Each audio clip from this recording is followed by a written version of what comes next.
Welcome to another episode of Hood Felonies, episode 7. Felonies that they create in the hood.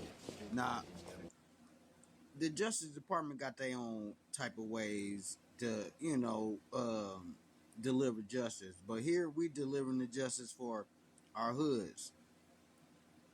People that deserve to be on this show, yeah, you deserve a hood felony.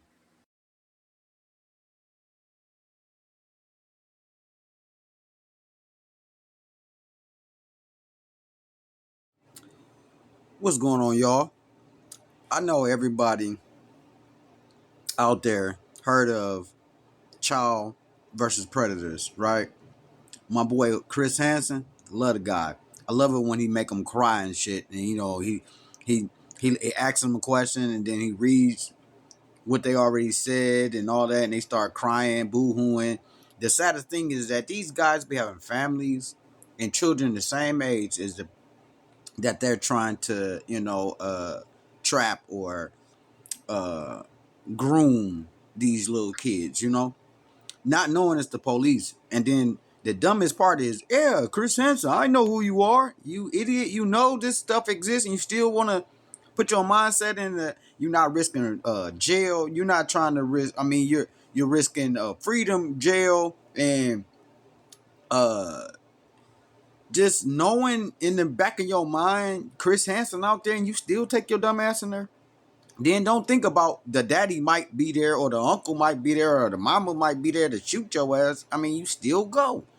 So we had this guy named John Goodman at work at this church, right? This asshole has been using the church and they out there. So y'all, pay attention and put these motherfuckers in their place. They cowards, number one, because they go after people younger than them so they can fuck with their mind and manipulate them and trick them off to the side so they can do strange shit to them. So keep your eye out for these kind of people. So anyway, this guy John Goodman works at the church with the prayer service, the worship service on Sundays. He's been known for fucking with kids before. A family had put out a report on him through the police and they were investigating him. Come to find out, he gets arrested for some more shit. Then this family said, you know what? We're going to speak out because we already have filed charges on his asshole. They still let him hang around the church. This church did. Then they're going to try to deny any uh, uh, plausible contact or any kind of uh, what word am I looking for? Responsibility to even keeping these kids safe or any responsibility for even having this jackass in there after this family already told on his ass. Man, check this shit out. Pissing me off right now. Can't even think. Man in a Florida child sex sting now has a local church addressing its members' concerns. What they're saying about his former ties to their house of worship.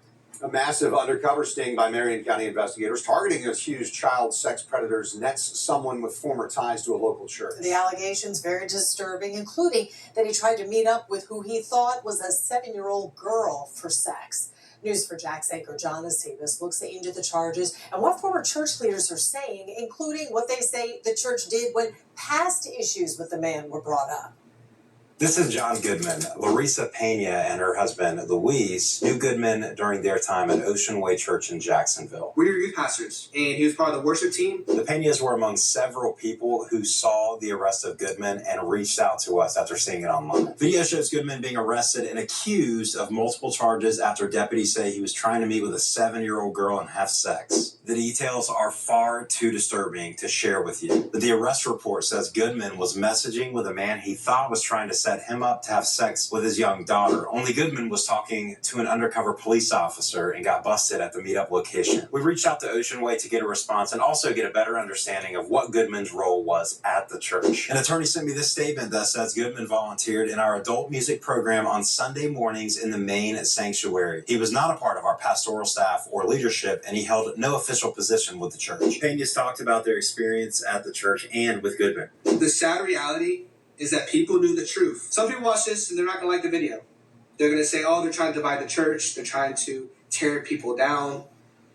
I'm going to tell you guys something, that this has been going long enough. The Peñas did mention a previous investigation involving Goodman, one right now we are working to get more details on. But the church did address past concerns. They said several years ago concerns involving this family were brought to our attention. What was alleged did not take place at the church or during any church activity. The matter was reported to the Florida Department of Children and Families, and we cooperated fully and followed the direction DCF provided. The results and details of that investigation are not clear right now, but news